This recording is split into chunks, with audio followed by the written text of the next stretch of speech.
manalangin walang humpay, samantalang hinihintay si Jesus na poong mahal. Alleluia, Alleluia,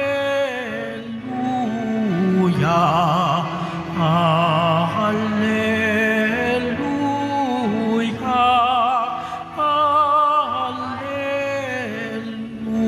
Alleluia. Sumainyo ang Panginoon.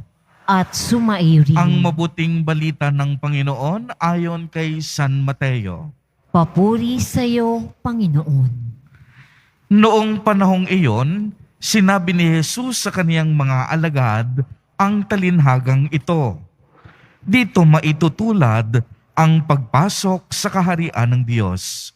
May 10 dalagang lumabas upang sumalubong sa lalaking ikakasal. Bawat isa'y may dalang ilawan.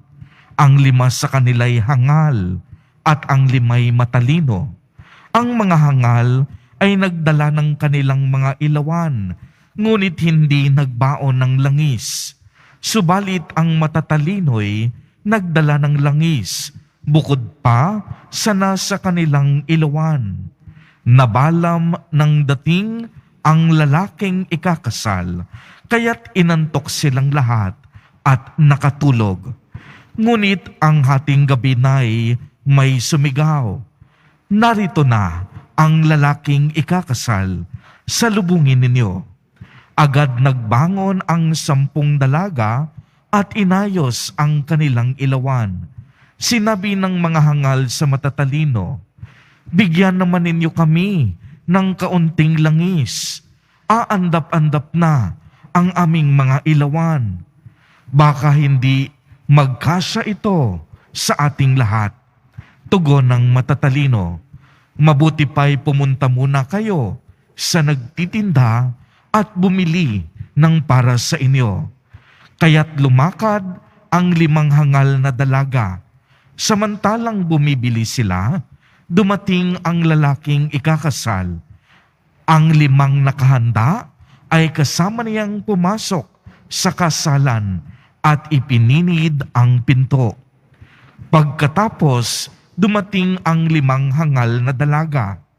"Panginoon, papasukin po ninyo kami," sigaw nila. Ngunit tumugon siya, "Sinasabi ko sa inyo, hindi ko kayo nakikilala. Kayo'y magbantay, sapagkat hindi ninyo alam ang araw ni ang oras." Ang mabuting balita ng Panginoon. Pinupuri ka namin, Panginoong Hesukristo. Magsiupo muna po ang lahat.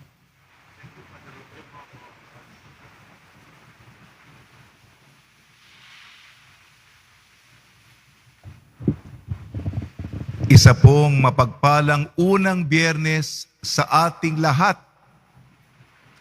Alam po ninyo, ay isang buwan akong nagbakasyon.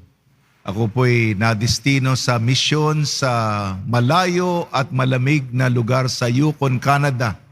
Kaya mula noong 2 ng Agosto hanggang 1 ng Setyembre ngayon, ay papasalamat ako sa pagkakataon na nandito ako sa simbahan ng Quiapo.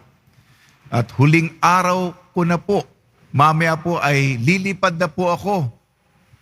Ayoko na pong sanang bumalik kasi siyempre mamimiss ko kayo.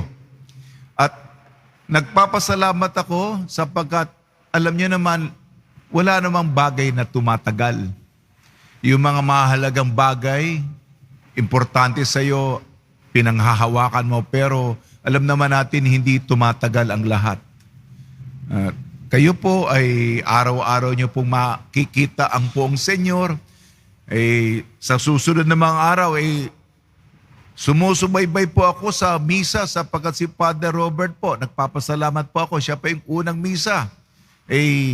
mula sa misyon, ako po'y nababanaagan, nasisilayan ko, nasisilip ko po ang poong Senyor sa malayo sa pamamagitan ng aking maliit na cellphone at inilalagay ko yung mga intensyon. Itong huling araw na malapitan, nakakausap, at alam niyo po, isang magandang karanasan kasi nung ako'y rektor, syempre itong imahe nito, hindi ito binababa. Ang iniikot ko po para sa trastasyon, yung bikaryo. Nung nilinis itong dambana, ay inilipat sa sakristiya. Kaya nakausap ko po ng matagalan ng Senyor. Ngayon lang po, sa buong karanasan ko, kasi dito sa malayo, tumitingin, malapit, pero doon sa sakristiya, iba po kung malapit tayo sa Panginoon, nakakausap mo bilang kaibigan, nabubuhos mo ang iyong damdamin, sinasabi mo ang iyong kahilingan, yung mga problema mo, at siya po'y kaibigan, kasama na nakikinig, nakikiramay, at meron akong malalim na kumpiyansa na tutuparin niya ang ating mga hinihiling. Meron po akong asignatura, kailangan po natin ipaliwanag ang salita ng Diyos. Unang Tesalonika, Ebanghelyo ni Mateo. Simple lamang po ang sinasabi, ang aral po. Pagpapakabanal at tayo'y mag-antabay, maging masipag sa pagdating ng Panginoon. Unang pagbasa, sulat ni San Pablo sa komunidad. Unang sulat niya sa komunidad sa Tesalonika at ito'y aral para din sa atin. Isa ang kagustuhan, ikalulugod ng Diyos.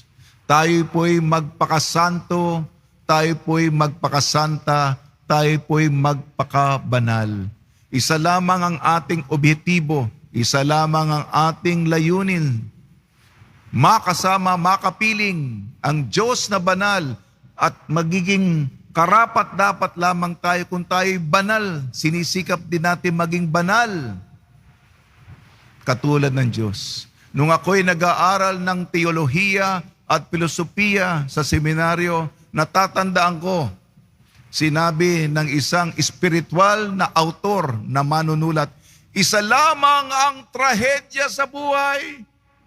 Marami mga trahedya tayong inaakala natin trahedya, pero kung tutuusin, isa lamang ang trahedya sa buhay. Ano yung trahedya niyan? Hindi ka naging santo, hindi ka naging banal, hindi ka naging santa. Yan ang pinakamatinding trahedya. Kaya sabi ng Diyos, sapagkat ang Diyos ay banal, tayo'y magpakabanal katulad ng Diyos. At kalakip nito, ang kabaligtaran ng kabanalan ay kahalayan. Yung hatak ng pita ng laman. Alam po natin yan, malakas yan. Kaya ang pagpapakabanal ay ang pag-akit patungo sa kalangitan. At yung mundong ibabaw na humahatak sa atin, kailangan makalaya tayo upang makalipad. Ay piliin natin ang landasin ng pagpapakasanto, pagpapakasanta. Ang ating ebanghelyo ayon kay San Mateo, talinhaga, 10 dalaga, 5 ay hangal, 5 ay matalino. Bakit matalino? Ang matalino ay ang masinop, masipag, matyaga, iniisip kung paano darating anong okasyon, sasalubungin ang Senyor, ang lalaking ikakasal. Kaya magpakabanal ka, magpakabuti ka, sapagkat di mo alam kung anong oras eh. Di mo matatansya. Kaya ang pinakamabuti, maging handa ka sa bawat sandali.